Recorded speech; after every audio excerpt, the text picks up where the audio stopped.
Good morning. It's day 2 out here at Big South Fork, Sunday morning. It's pretty quiet. Campground's maybe a third full, I would say. And it's the weekend before Labor Day weekend. And we're going to hike the John Litton Farm loop. It's funny, the trailhead sign had it at like 5 point something miles.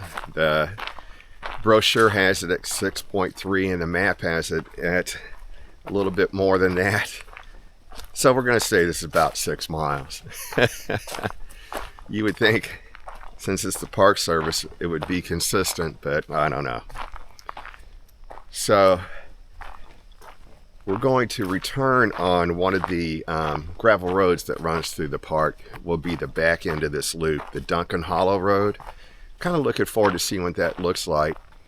There are a lot of gravel roads through here. They're supposed to be 4-wheel drive, but what I've seen so far is it looks like you could take any vehicle on them, but they are supposedly like they go through low water crossings and do get eroded and washed out, and that's why they recommend a 4-wheel drive on some of these roads.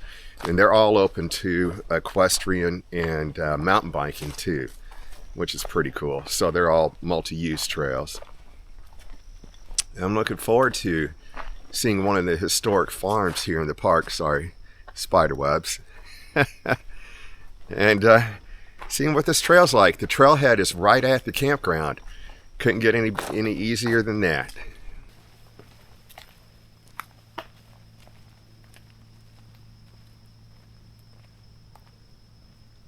Well, the trail's starting out in this beautiful pine forest. It smells amazing. This is a great way to start a hike. Early morning, the sun coming through the trees. I don't know what the temperature is. I should have checked. I'm going to guess somewhere in the 60s though. And I know we're getting up into the 90s this afternoon. But it's really humid. When I woke up this morning, it's like, you know how your skin's just damp? And everything was damp, the sleeping bag, all my clothes. So that kind of is what the mornings are like here. Mosquitoes were a little rough last night. Once it starts to become dusk, then they all come out. But I had to retreat to the tent, get behind that bug netting. Oh, this is pretty.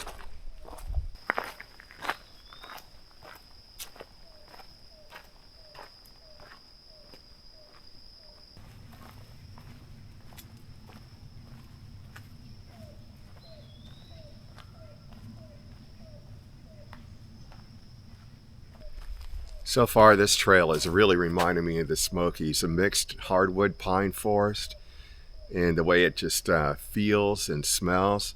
I mean, look at the size of this trunk of this pine tree right behind me. They're huge.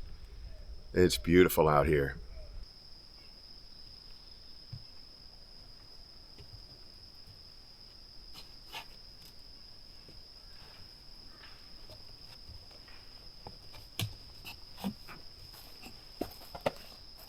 Huh.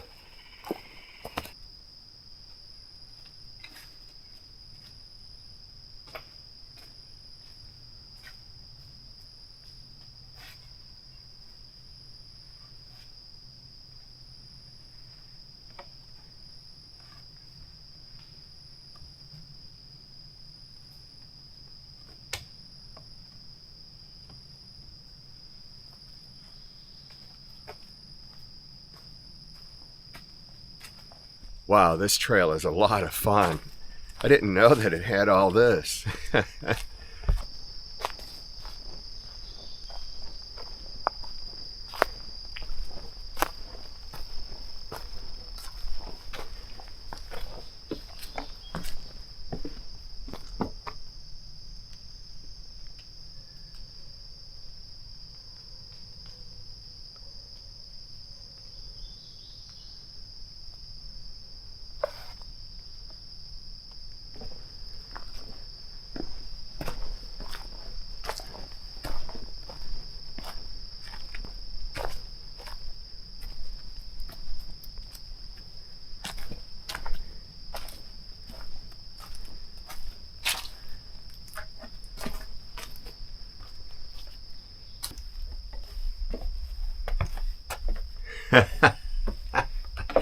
This isn't made for tall people. Oh, wow. This is so cool. Wow. Okay.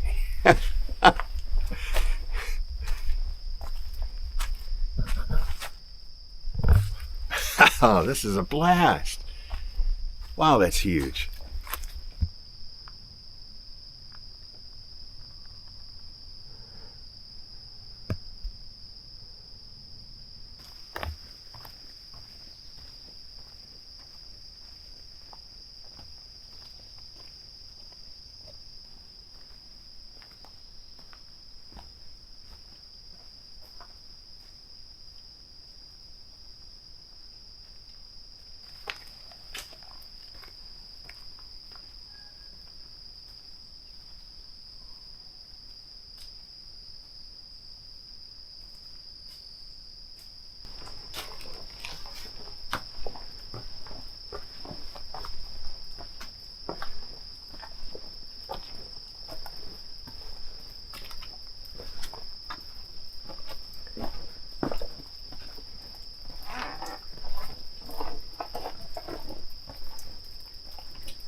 Boy, this hike isn't what I expected at all, actually. I thought we'd stay up on top of the plateau and just have like a standard walk through a hardwood forest to a historic farm. This is so much better than I really expected at all. So I found this just off to the side of the trail, and it looks like maybe a cave back there. Curiosity's got the best of me. I have to go see. It's a small rock shelter, maybe 10, 12 feet deep. That is so neat.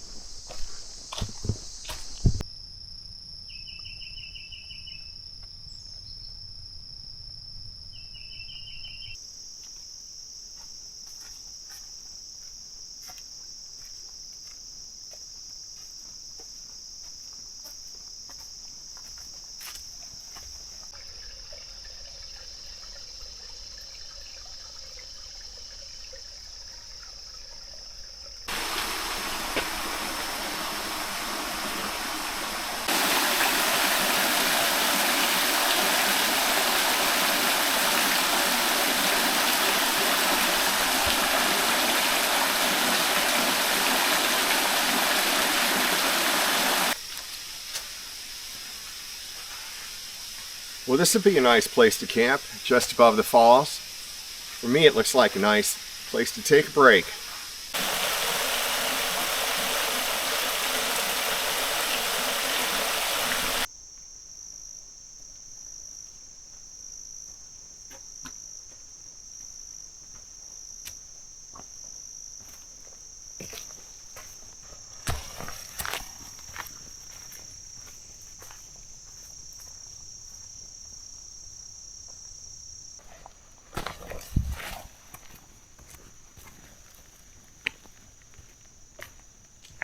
So I was talking to a ranger about GPS options, and he recommended Garmin because it reaches out to 12 different satellites for positioning. But a much less expensive alternative, he said, is AllTrails. But it only reaches out to 3 satellites for positioning.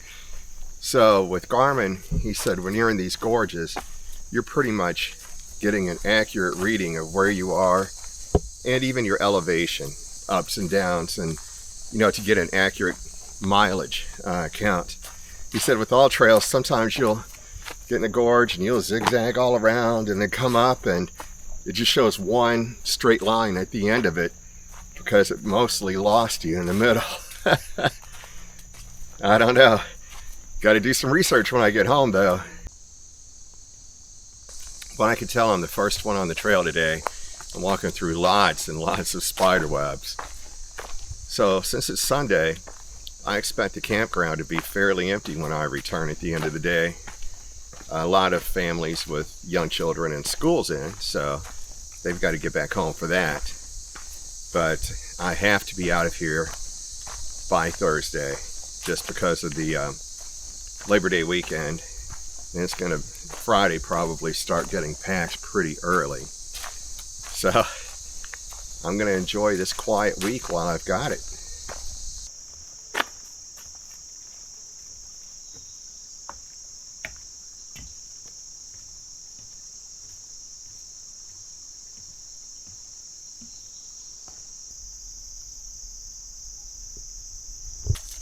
Okay, so if I was going to that Angel Falls overlook from here, I would hike out to that Grand Gap loop.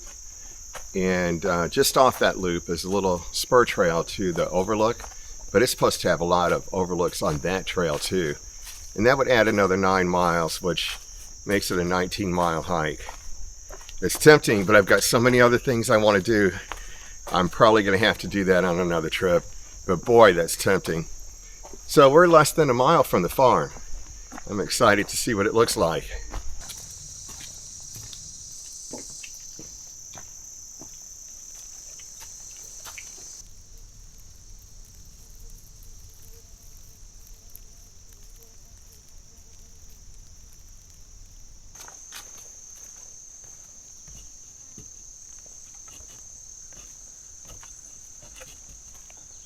Someone built a little bushcrafty fire reflector here for a camp just off the trail. Boy, that was built a long time ago, it looks like. Okay, I'm guessing we're on an old wagon road right now. This definitely has that appearance. I bet we're close to the farm. So this area is full of old wagon roads because before the park was created, it was just dotted with subsistence farms. And where we were at yesterday at Leatherwood Ford, there was a wagon road that went by this farm, which I can see now, all the way to there. I don't know how many miles it is, but it's a lot. Here we are coming up on the farm. All right, so here we have the fence and a barn in the background that's still wrapped in tar paper. That would have been common back then. I see 1 or 2 other buildings out across the valley here.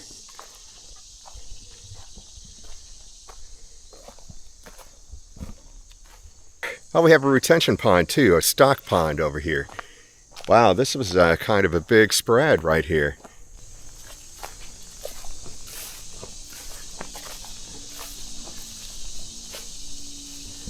Well, the information signs are just about how to protect and preserve these structures. This would have been a woodshed, is my guess.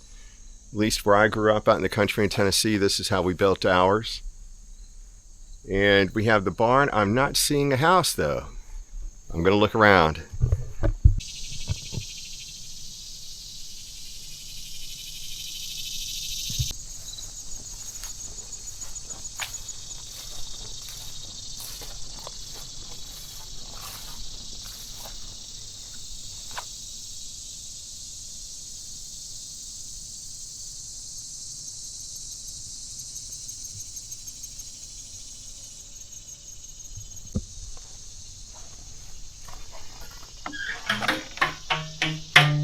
Well, looks like you can go in here.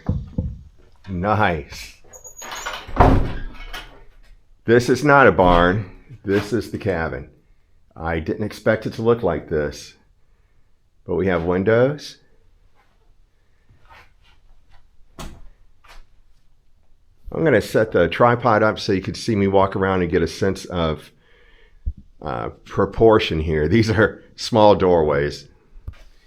Okay, so when people built large cabins, this is quite a large cabin, like this, they would often build the central main cabin and then add on to it over the years. I could tell by the structure, let me turn this around a little bit, that the door we entered was an addition.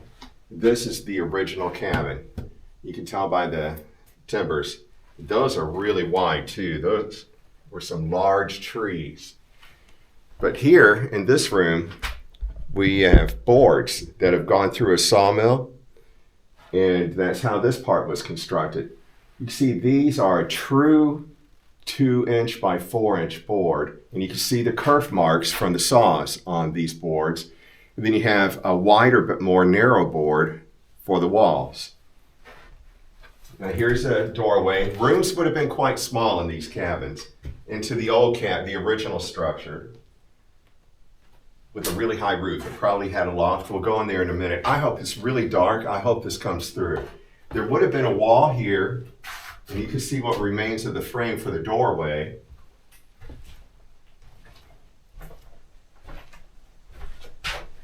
And then we have another door here, which would have been the porch originally. And I'll show you that, and then we'll go into the original cabin. Okay, so here we are at the back of the structure. It may have been the front, actually, depending upon how it was used. You can tell, this is in the addition part that we entered, that there was a loft, and there would have been a floor where these boards are just above my head. This would have probably been a storage area or a children's sleeping area. Then we'll go into what would have been their porch, and there's linoleum. This doesn't exist anymore. Linoleum's not built, they just use sheet vinyl, but this is remains of an old linoleum floor. So most likely this was an outdoor kitchen on a porch, and then it was enclosed.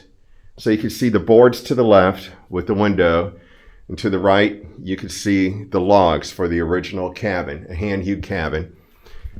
And then up above you can see a loft entrance, just a small opening. There's a metal roof on this building now, that's new, but they would have coated the inside and it looks like the outside walls. At least they would have coated the inside walls with tar paper or something to keep the weather out. All right, this doorway I have to bend down to get through. It's about, I'd say about 5 feet tall. And then we go into the original cabin, which is quite dark. Boy, I really hope this shows up. Here we have a window that has tar paper over it now. This is a wood frame window that would have opened. It's a sash window. Here we have steps with the door, and then you make it 90 degrees to the right, and the stairs come up into the loft. I'm not going to go up there just because I have a feeling it's probably pretty rickety up there. Large loft. And there's that little opening into what would have been the porch area. Okay, here we have another door which looks like it probably just goes to the outside, and it's locked or locked out from the outside somehow. We'll go back to this porch, and we have another exterior door here. Oh, this is a wonderful cabin. This is beautiful. I doubt this is glass anymore. It's plexiglass. That's kind of what I expect. Not that that's original, that's not original. All right, let's exit this cabin, and I'll give you a little bit of history on it. So all the cabins I've seen that were preserved as naturally as they could be had newspapers on the inside walls for just a bit of insulation.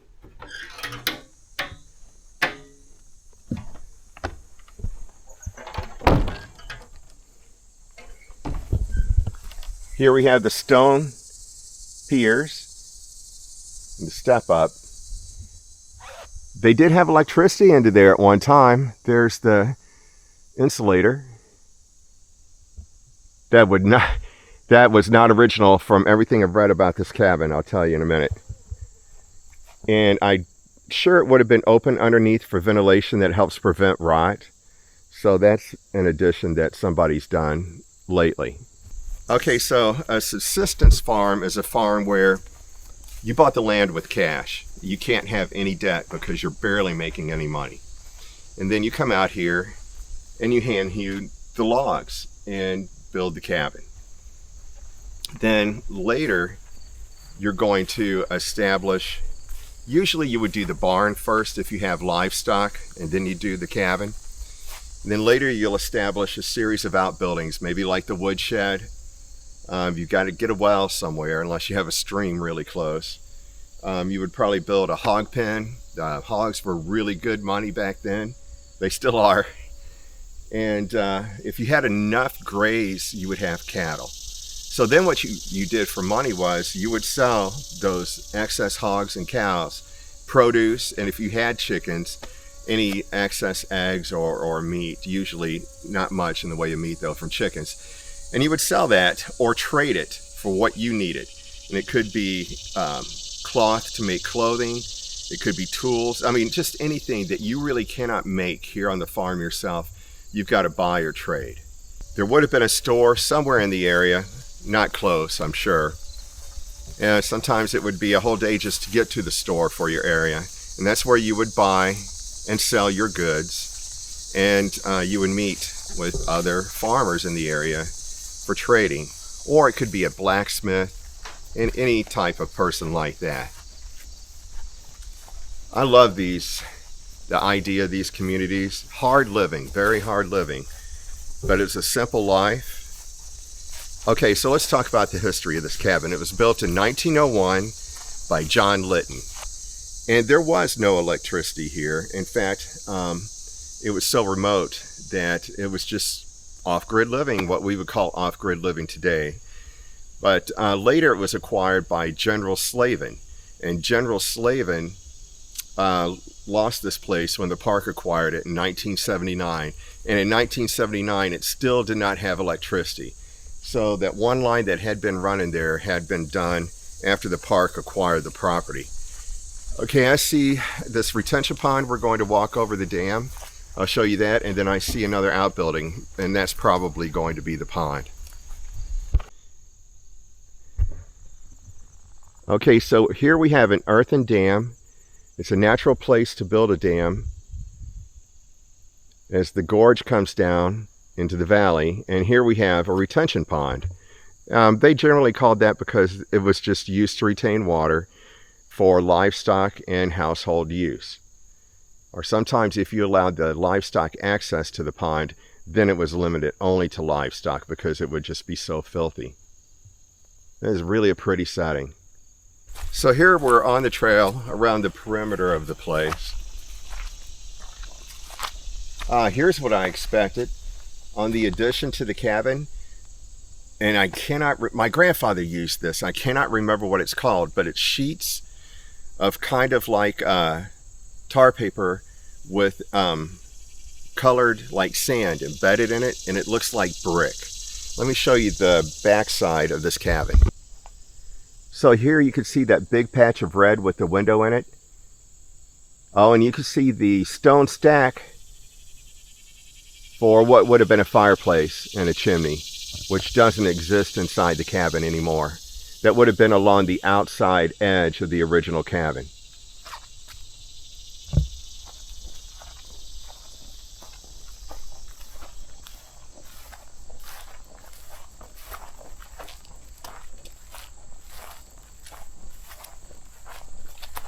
Okay, and here we have the barn. I knew there had to be one here.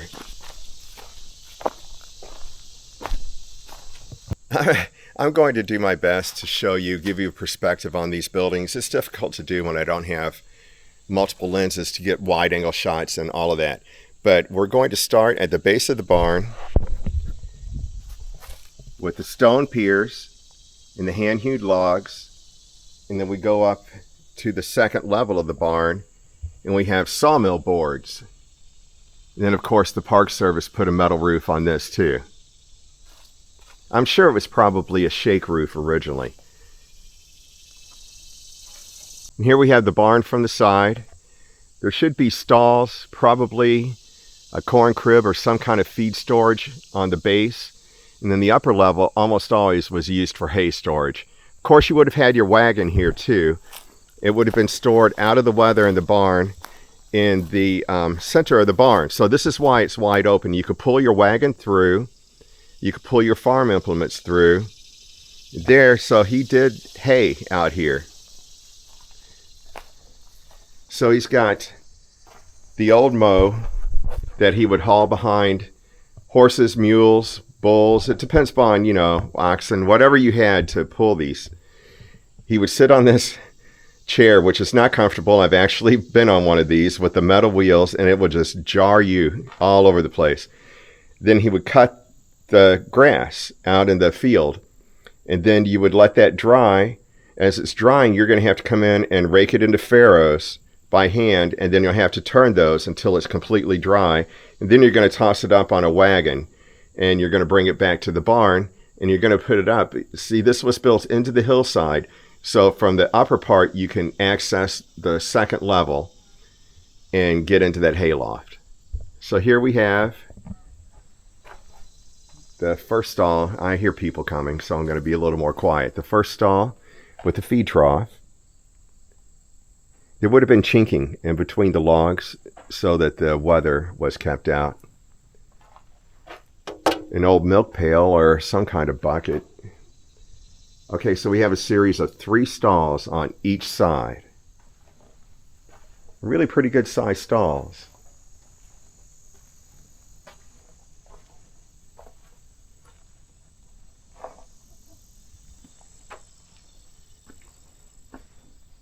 And then you have what's left of the ladder up to the loft. I'm going to see if I can find a better way up there. I'd like to just take a look real quick. All right, there's not really a good way to get up here, and besides the floor's missing and rotted, so this would have been a chute to drop hay down into the stall area, and for the most part this would have been hay storage. It's a hay loft is what it was called.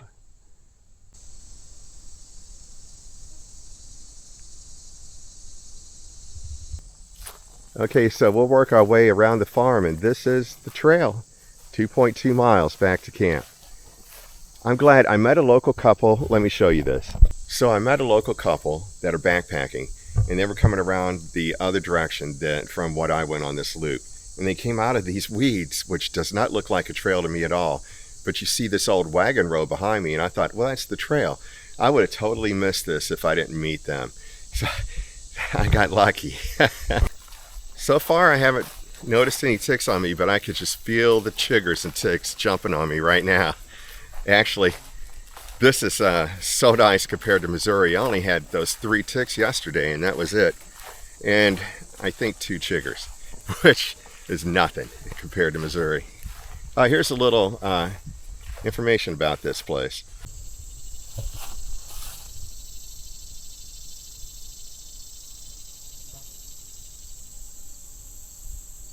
So if that was clear on the video, you can always pause your video if you're interested in reading those signs.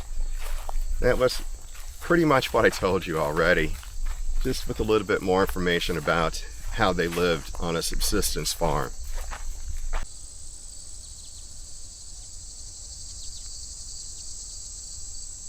It's funny how people just can't believe that someone lived without electricity in the late 1970s. But in 2002, I acquired some land in the Missouri Ozarks bordering Mark Twain National Forest, and I built a cabin off-grid, and we had a well put in. I paid someone for that. And we lived there without electricity or running water, my wife and I and 2 children, for a couple of years. And by that time, I was able to acquire the property next to me, which had a house with electricity and all the joy electricity brings: refrigeration, air conditioning, indoor plumbing. And we lived there for another 6 years before I sold the place. So 8 years homesteading and raising livestock, gardening, orchards, the whole 9 yards. We did it all. It was, you know, I want to say sometimes that it was hard work clearing land. It was raw woods, clearing land and establishing the homestead. But it was probably some of the best times I've ever had. It was just always constant improvement. Winters were for rest, even though you could still get some stuff done. Once it warmed up, it was sun up to sundown, and it was really a joy, for me anyway. My children, they may have a different perspective on that. All right, well, a quick tick check came up with no ticks. The chiggers, you won't know they're there till the night or the next day when they start to itch and you get that bump.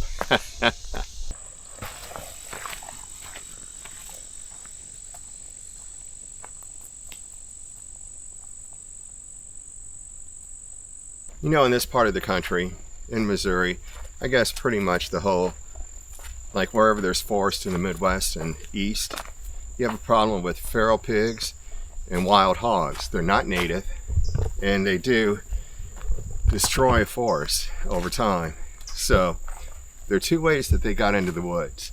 One was in the southern Appalachians, Russian boars were brought over and turned loose for hunting. Just, you know, just, I guess, so wealthy people could pay guides to get out there and take them hunting for those. Of course, they weren't all killed, and their population continues to grow. The second way was farmers, like what we had here. So it's expensive to feed a pig. And if you've got natural resources, especially acorns, then you turn them loose in the woods and let them feed themselves. And then you bring them in before winter to, it's got to be cold before you butcher a hog. And bring them in just before it's real cold. And you butcher them, sell them, or just house them during the winter. So what a farmer would do is keep feed out somewhere around the farm so that the pigs knew it was there. And if they got hungry, they would come back to the feed, and that would keep them local so you could find them when it was time. Well, they didn't always come back, and that's how you have the feral pigs that are in the woods right now. You can see a difference between the two.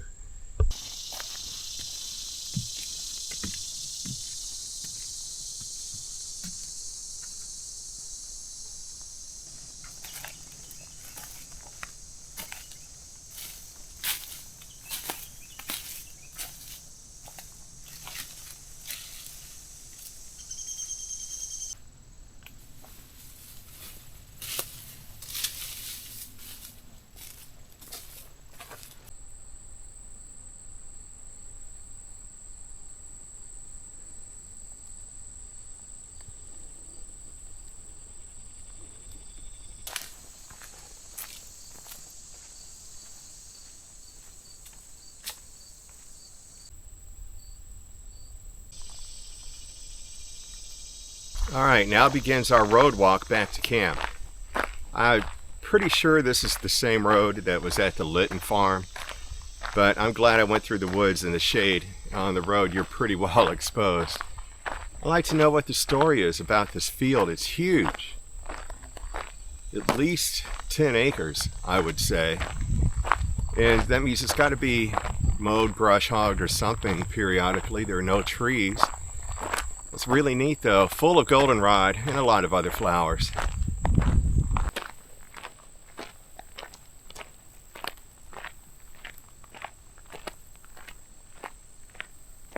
Right, I'm at an intersection on this road, and I don't know whether to go straight or go left. And there's no informational sign here, so I'm gonna stop, pull out my map, and I hope this road's on there. Well, I'm looking for the Duncan Hollow Road, and this map doesn't show this intersection. So that is frustrating. There is an inset here. Maybe it's on here.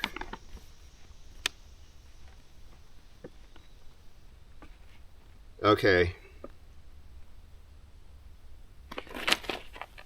I'm guessing, based on the little I can see, I'm going straight. It's maybe a long day, and we may be really close to camp. All right, changed my mind. I'm reading this little pamphlet on the hiking trails in the eastern part of the park. And here it says, turn left at the TVA power line. Well, there is no power line here, but all the way across the other side of that field is a power line. So I'm turning left. What's the worst that can happen? So the pamphlet said the Duncan Hollow Road is blazed in orange, but neither one of those roads had a single blaze on them, so that's no help. You know what? This is what makes adventuring fun. Well, we found the power lines. I'm hoping that's a good sign.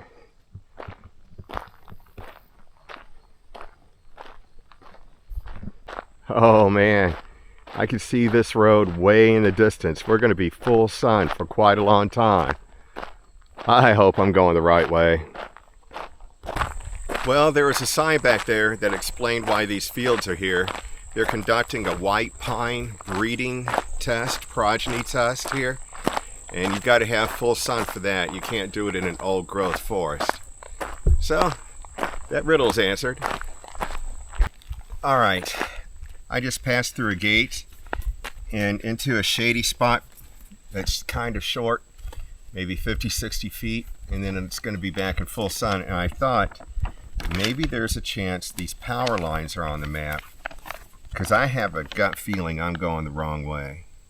So I'm really hoping they're on here. All the trails and all the roads are on this map.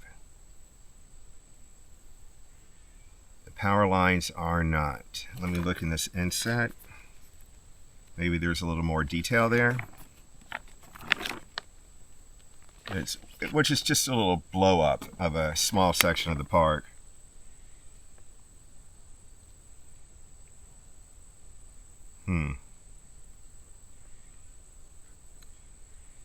They are.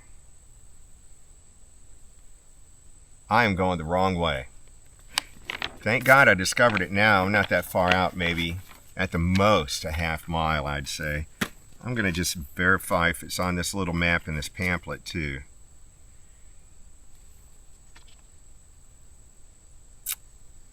No, but I'm pretty sure I'm going the wrong way. Back to the intersection. And hope I'm right. I usually go with my gut. It's only failed me a couple of times. Two guys just passed me coming the other way in a truck. I wanted to ask them so bad how to get back, but they wouldn't slow down. They just waved and blew by me. Well, I mean, that's what these roads are for, is to have a good time with a four-wheel drive. But damn, I wish I could have asked him.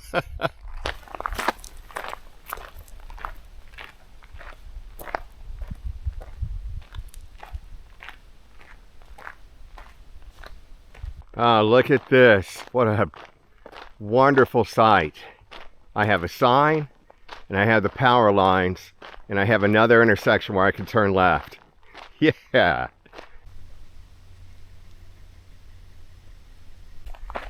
But I have to say, when I'm not able to use logic or reason to determine the solution to whatever my problem may be, I always go with my gut. I always fall back on that. It's generally right.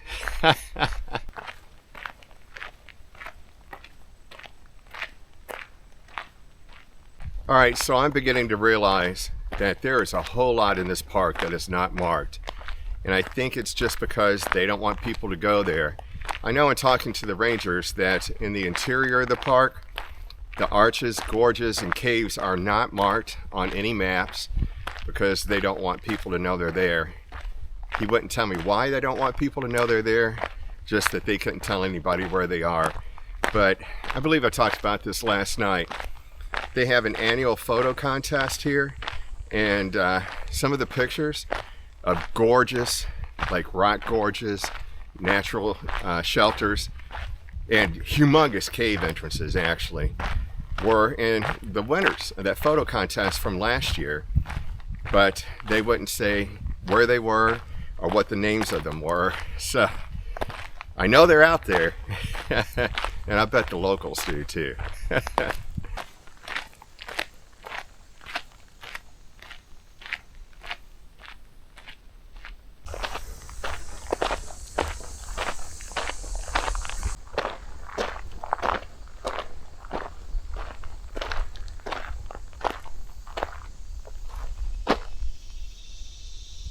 Well, I really hope they're successful in restoring the American chestnut. It's such a large, beautiful tree. I'd love to see it in the forest again. I mean, of course, it disappeared way before I was born, but I'd like to see it in the forest. All right, looks like I've got to break out the maps again. I'm pretty sure this road goes straight into the campground, Duncan Hollow Road. But here we have the Sheltowee Trace Trail.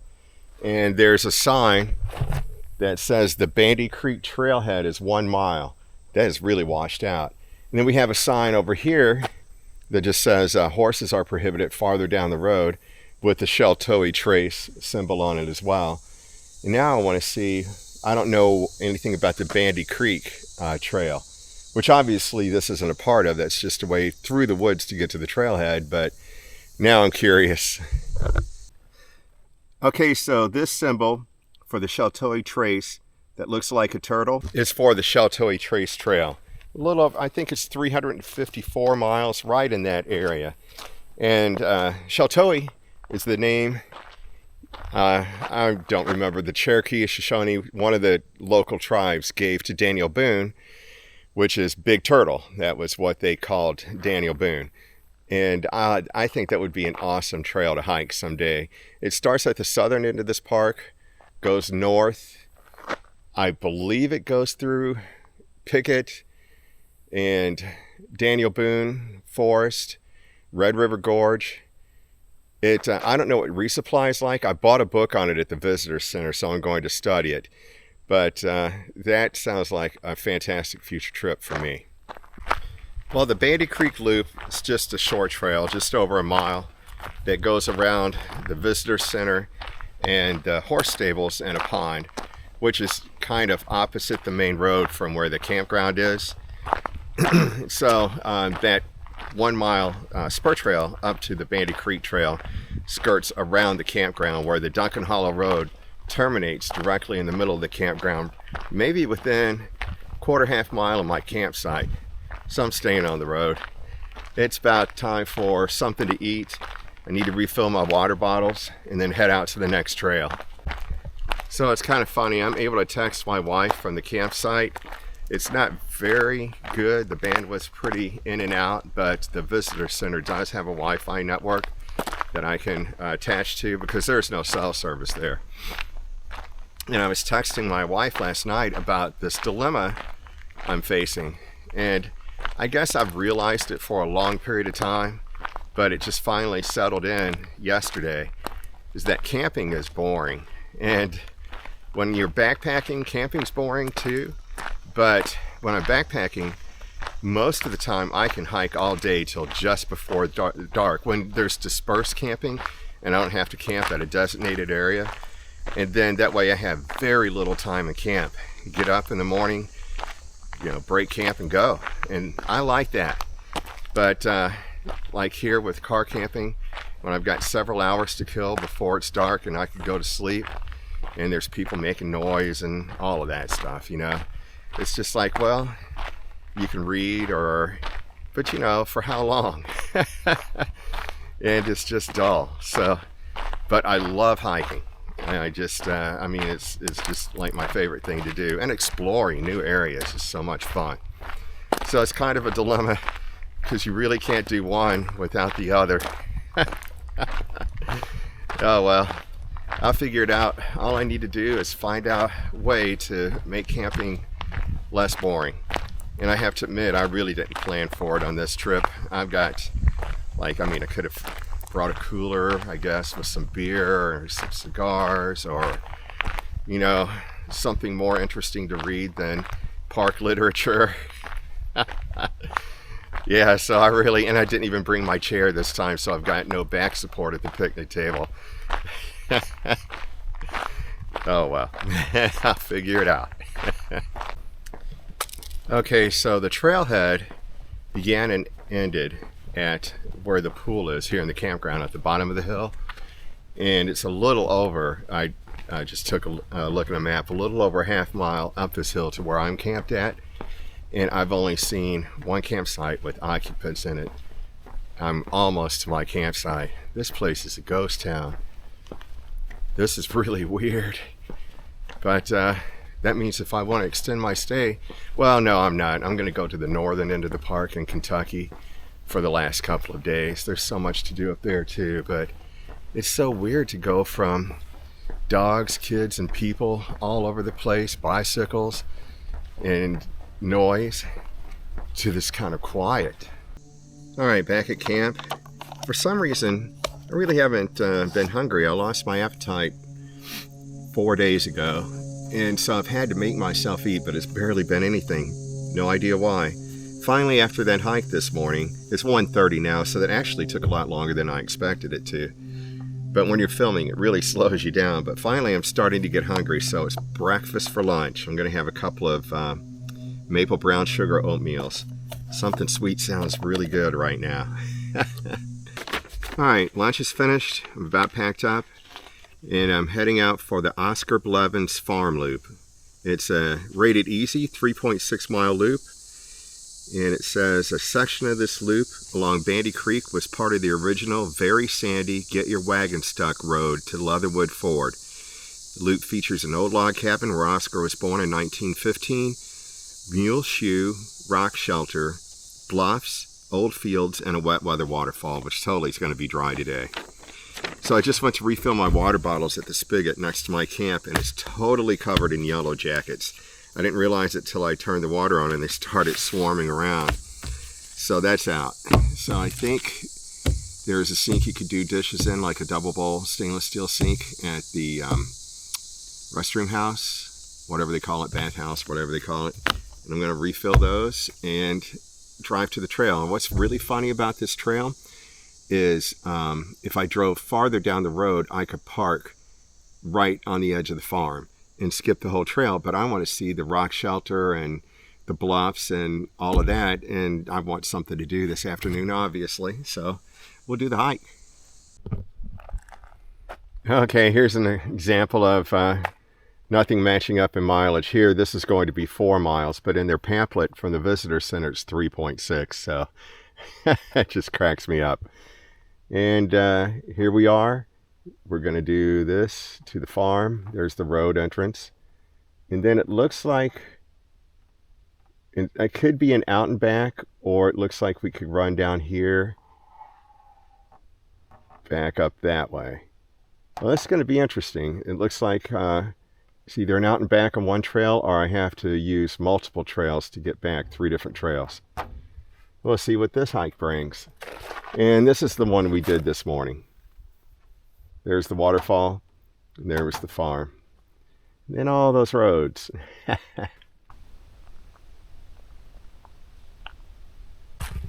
So that trail to No Business Creek reminded me that there's an area in this park where I guess it used to be a little town kind of called No Business. And the reason it was named that is because you had no business being there. Oh, I've got 2 different ways to go and no blazes and no sign. Well, we're off to a roaring start here, aren't we? So apparently it was just a bunch of outlaws that hung out in this town, and they had gunfights that apparently were like equal to or better than that gunfight at the OK Corral one, but they just don't make the history books, apparently because they were a little bit later in history too. They were more in the early 1900s and not the late 1800s. All right, so I came from behind me, and I'm in an intersection of a really large trail. I can go straight. There's no sign saying what the names of any of these trails are. I'm going to assume, since this looks more like a road, it's probably for equestrian use because, sorry, I have a spider web all over me, because this would go off to my left up to where the stables are at the visitor center. We'll find out. I've been saying that a lot since I've been out here.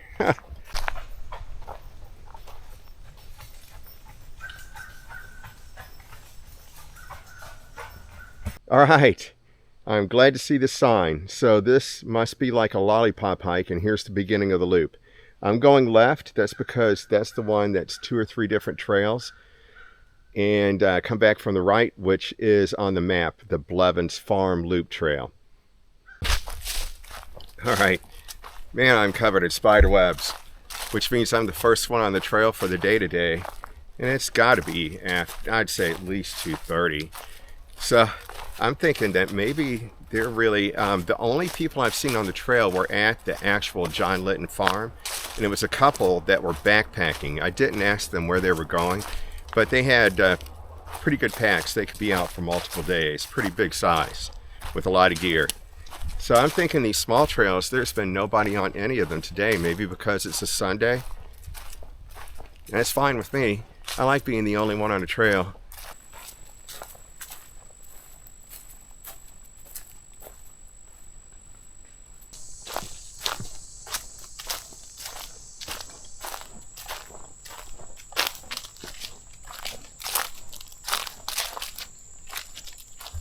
Now that area is actually big enough to sleep in for probably 2 people. That would be wicked cool. Of course, it's not allowed here, but I'm sure it was done in the past. So I have to find a way to get down here. It looks like if the stream at the top was running, that would be a waterfall with either a shelter cave or a cave at the bottom that looks maybe tall enough for me to walk into.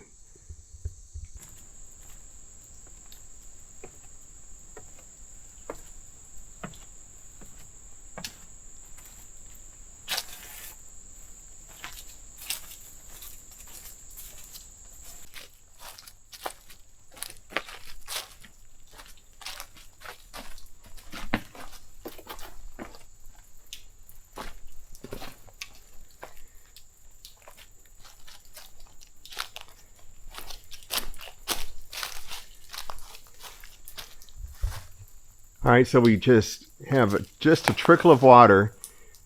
Boy, in the spring, that would be beautiful. You can see where the stream flows down. And it's a rock shelter that it's really gorgeous.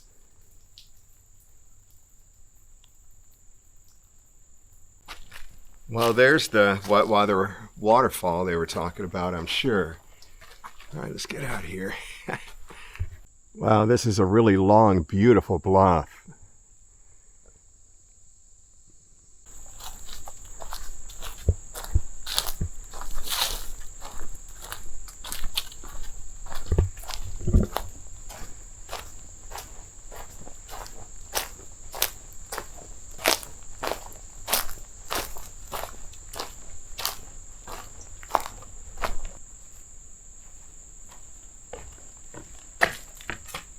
Those are just 2 buys. Whoa.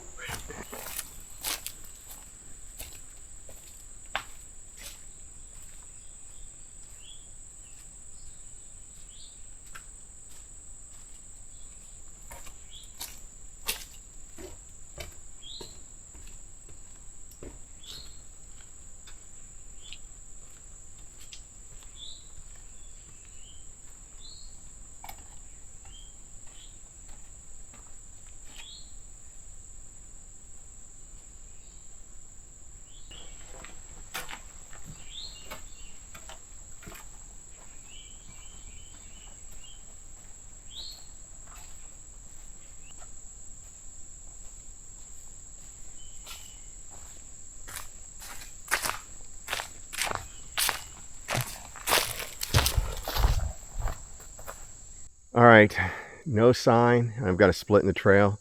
I'm thinking this one is a spur trail to the right because I see a huge bluff up there. So maybe it's just to check that out. And our trail goes kind of downhill here. Let's find out. Oh, that is awesome.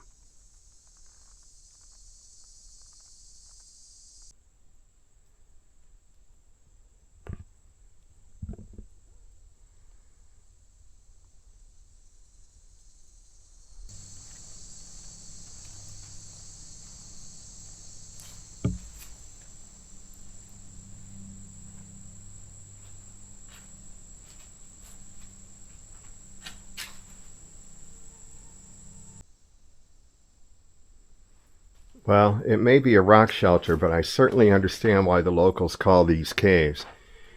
I've got a flashlight. Whoa! I went back in here, and you can't go very deep, but it's definitely big enough for a bear to den over the winter in.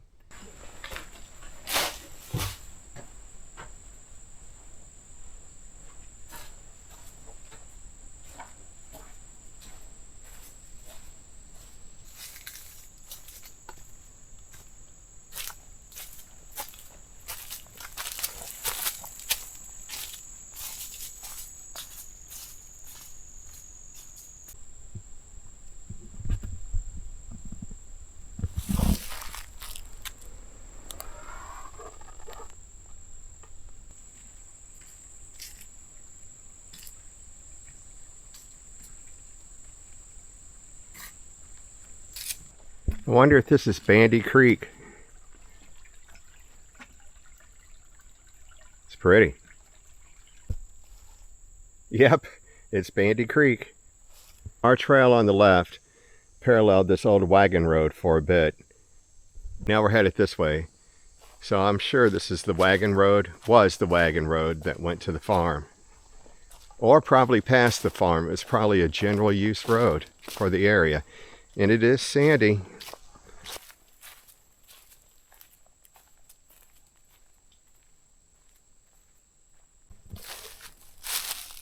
Here's some old farm fence with 2 strands of barbed wire running across the top.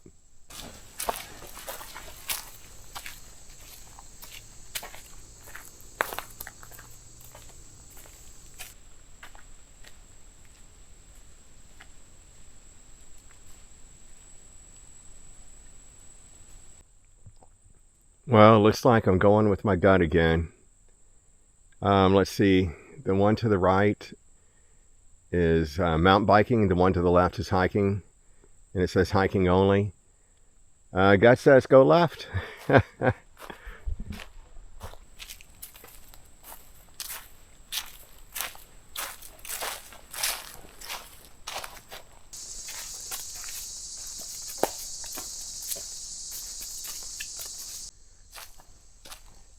Well, this is Bandy Creek again. I saw the sign first this time. Quite a bit smaller here. Looks like we're almost there. We're still going down this old wagon road, just parallel to the farm. I can see a bunch of tourists out there. I just say that because I'm sure they drove up, which is fine, but I'm really glad I hiked it. There's a lot of stuff out here that's really neat to see. Here we are on the wagon road. We still haven't made it to the entrance to the farm. This looks like the remains of an old root cellar. Just the building on top is gone. Coming off the trail, this is the gravel road that takes you out here. This is big.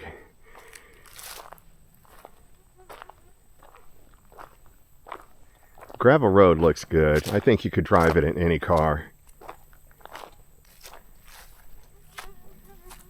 Here we go, the Blevins Farm.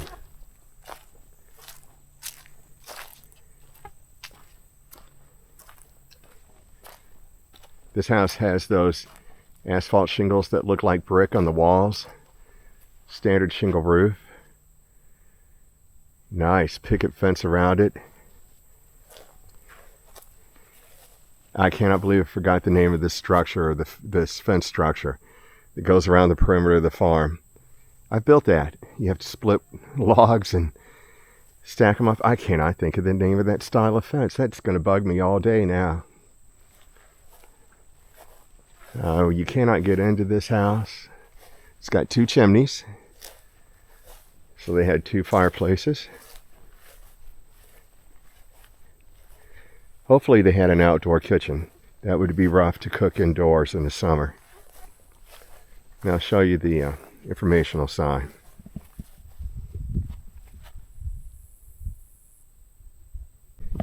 Alright, over here would have been the root cellar. This is the house that we're standing next to. There's a little outbuilding I can see here. Another farmhouse. So it's a multi-generational family. Corn crib. And a really good sized barn. This is so cool. Let's look around.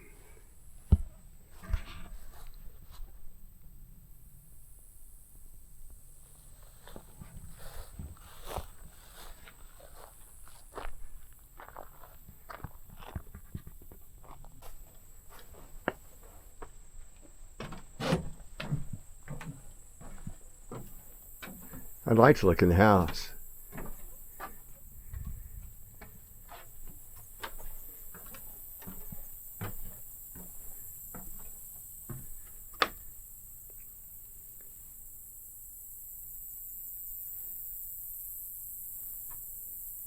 So they had 200 acres. What are we looking at here? 15 maybe? 10, 15? That's a lot of land to clear. I have no idea what this little outbuilding was used for. I'd really like to know. The benches and shelves are kind of throwing me off a little bit.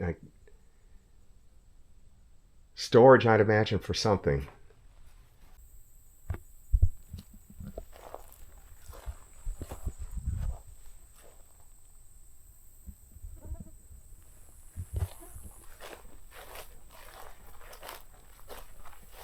Here's the other house. The first one looks like standard stick construction, but without being inside, you really can't tell. This one's definitely a log cabin.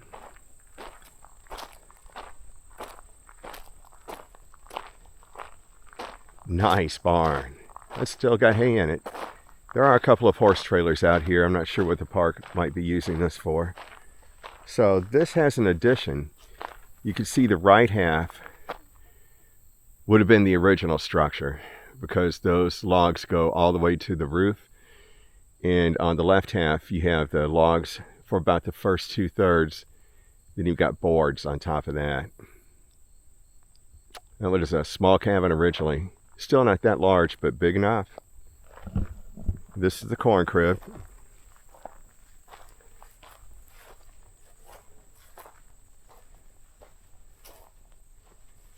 I hesitate to open any doors to any of these buildings. Here's a window.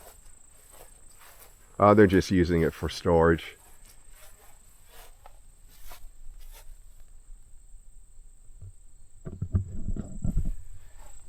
So it's log construction too. I'm curious to see if I can look inside the barn. It should be old enough to where it was log construction. I didn't look at the joints. Half dovetail joints on the oldest part, and they just use square joints on the addition. Okay, so here in the barn, of course, it's got boards on the outside.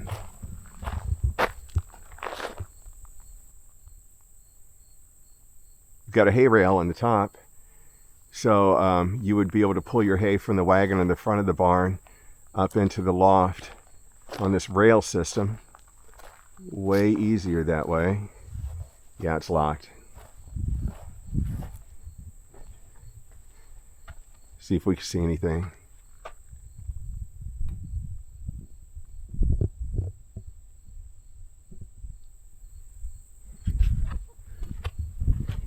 Here you've got your ladder going up into the loft. Wow, this reminds me of a few barns. Actually, my grandfather had a barn like that. Not with the rail system for the hay, though. Yep, you can see cedar trees for the support post. Nope, everything looks pretty much like board construction. So this is not as old as the first cabin house. Sometimes the barn's built in stages. In the center of it would be log and the rest of it would be board. I really can't tell without being in there.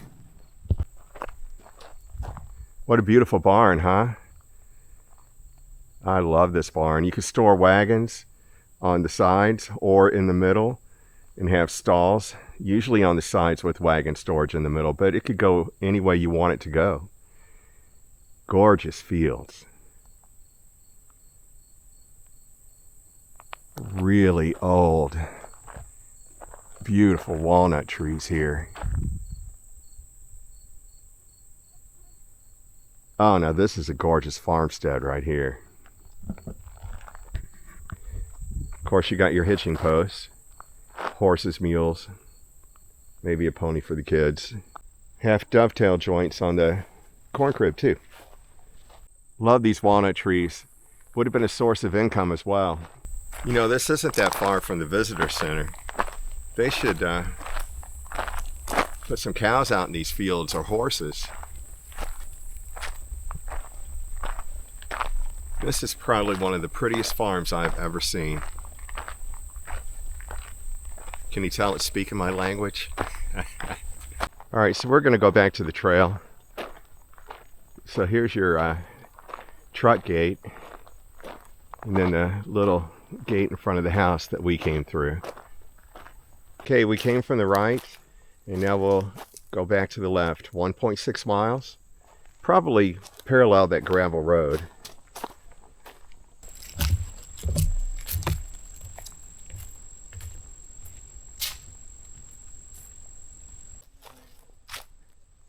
Now, I've had to deal with downed trees, but this is one heck of a trail obstruction right here. I'm going to have to, I wonder if I'm the first person to run across this. It's a big oak. I'm going to have to find a way through this. This looks like probably it. Go right through the middle of it. There's no real going around it. Wow. This is crazy. Yeah, I could do this. Damn.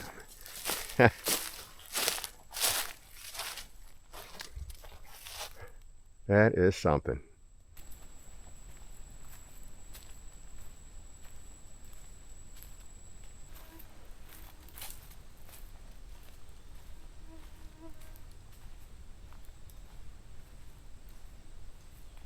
All right, just a heads up in case you're ever out on some of the trails out here.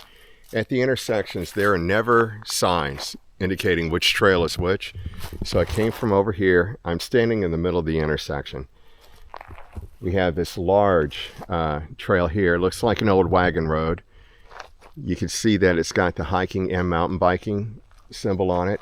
This is if I would come straight off the trail I just came from. And then, of course, this other mountain biking, hiking. And I have found that if you go straight through these intersections, that it seems to be the way to go. The problem is when you come upon a three-way or a five-way. That's when it gets to be quite confusing. Oh, and also, most of these trails aren't blazed, or if they are, they're very far apart. So, you know, you're just kind of guessing for the most part until you get a ways down the trail and you get a sign or something.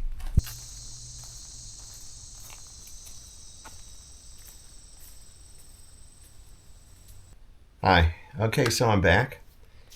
And finished up a lot earlier than I thought I would for the day, around 4, a little after.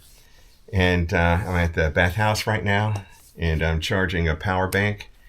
I need to charge camera batteries, and I need to charge my phone. Unfortunately, I never really have done this when I've been out before, and I realized that I have the wrong wall adapter and cable setup to do simultaneous charging, so it's one at a time. I'm going to be camped out here for a while. And I think I've come up with an idea on how to improvise a shower. I'm going to try that later. Okay, here's my idea for a shower. I wish I knew they were here before I came. I have these sanitizing wipes I use as a wash rag, and this microfiber towel that I use in the kitchen and to wipe condensation off the tent. Unfortunately, I brought a change of clothes. Let's hope it works. All right, so I had this idea on how to improvise a shower. So I've got, like when I'm out backpacking, I'll use baby wipes or sanitizing wipes, and I'll just wipe down at the end of every day with those. And it's kind of like a sponge bath. And I had some of those in the car, and I have a microfiber towel that I'll use around the kitchen, you know, cleaning dishes, wiping dishes down, and wiping the condensation off the tent, those types of things. It's a really small towel. And I thought, you know, if I could get in there into the shower and use those wipes as like a wash rag and just kind of, you know, wipe off with that under the shower and then use that microfiber towel to dry. And fortunately, I brought 2 changes of clothes.